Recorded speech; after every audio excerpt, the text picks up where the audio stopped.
नमस्कार मेरे प्यारे साथियों, मैं आपका अपना गौरव जयराम, राष्ट्रीय महासचिव एआईटीयू।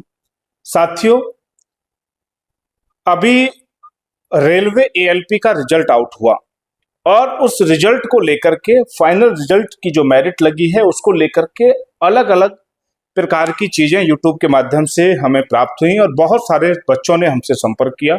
देश भर के लगभग 300 से भी अधिक बच्चों ने लगातार पिछले कई दिन के अंदर में एआईटीयू के साथ में संपर्क साधा है और उन्होंने इस बात की आशंका जाहिर की है कि भाई इस पूरी की पूरी भर्ती प्रक्रिया के अंदर में हमारे साथ में गलत किया गया है। नोटिफिकेशन में कुछ और दिया गया था, जैसे कि अभी कुछ बच्चों के माध्यम से मैं नोटिफिकेशन भी पढ़ रहा था।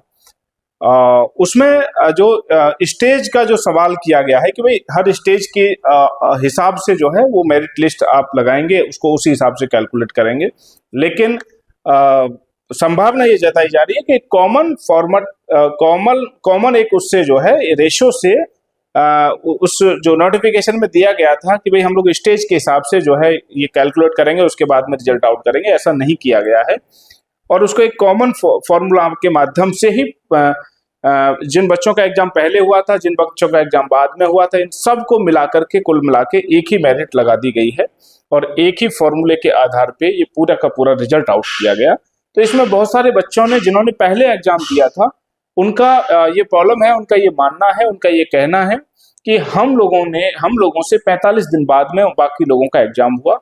तो उस एग्जाम के अंदर में कॉमन रेशो के कारण जो है जो सेकंड टाइम के जो लोग हैं उनकी उपस्थिति या उनको ही जॉब उनका ही नंबर ज्यादा उसमें आया है। इस प्रकार की बहुत सारी अलग अलग डिफरेंट प्रकार की बातें सामने आई हैं।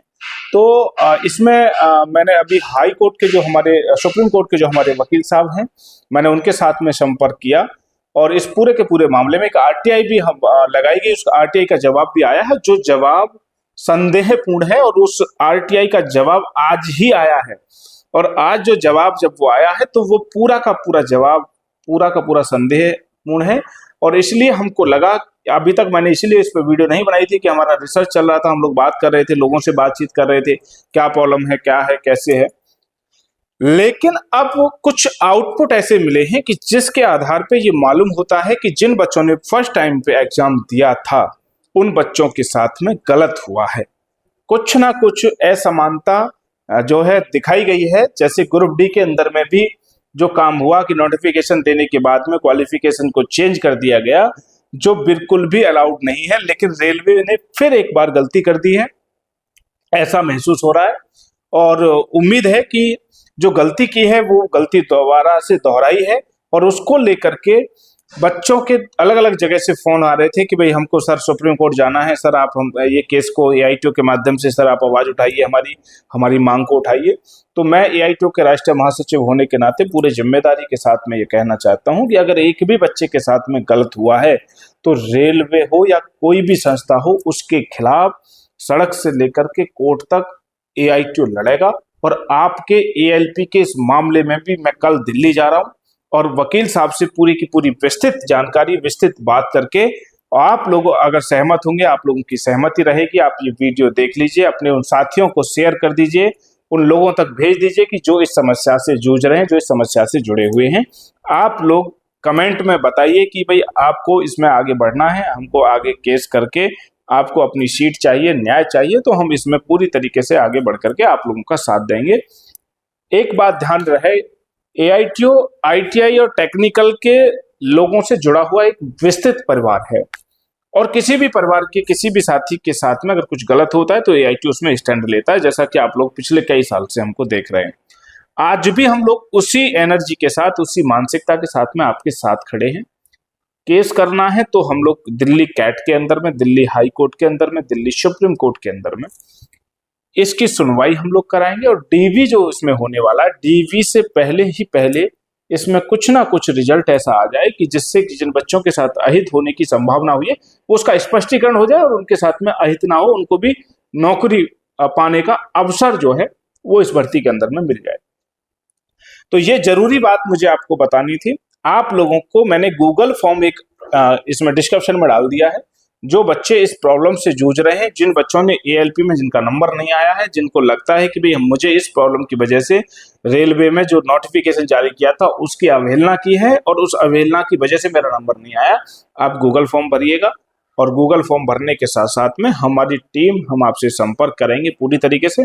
आप हमारे व्हाट्सएप के ग्रुप पे और बहुत सारी जगह पे आप लोग जुड़ जाइए, जिससे कि कल हम लोग आपका केस अगर बनेगा, आप लोग तैयार होंगे तो कल की डेट में ही आपके केस को हम लोग आगे बढ़ाने का काम करेंगे। ये निश्चित रूप से मान लीजिए कि आपको इसमें जीत मिलेगी। मुझे उम्मीद है कि 98%, 98% जो अभी तक के जो आउटपुट आ रहे हैं, आरटीआई के जो जवाब हैं, नोटिफिकेशन है, जिस तरीके का बच्चों के साथ में रिजल्ट आउट हुआ है, मुझे पूरी की पूरी उम्मीद है कि उन बच्चों के साथ में गलत हुआ है। डीवी की जो वेरिफिकेशन है वो वेरिफिकेशन रुकेगी और रुकने के बाद आपको लिया जाएगा, उसके बाद में डीवी की आगे की कार्रवाई बढ़ेगी। मुझे 98% पूरा यकीन है कि आपको इसमें जीत मिलेगी।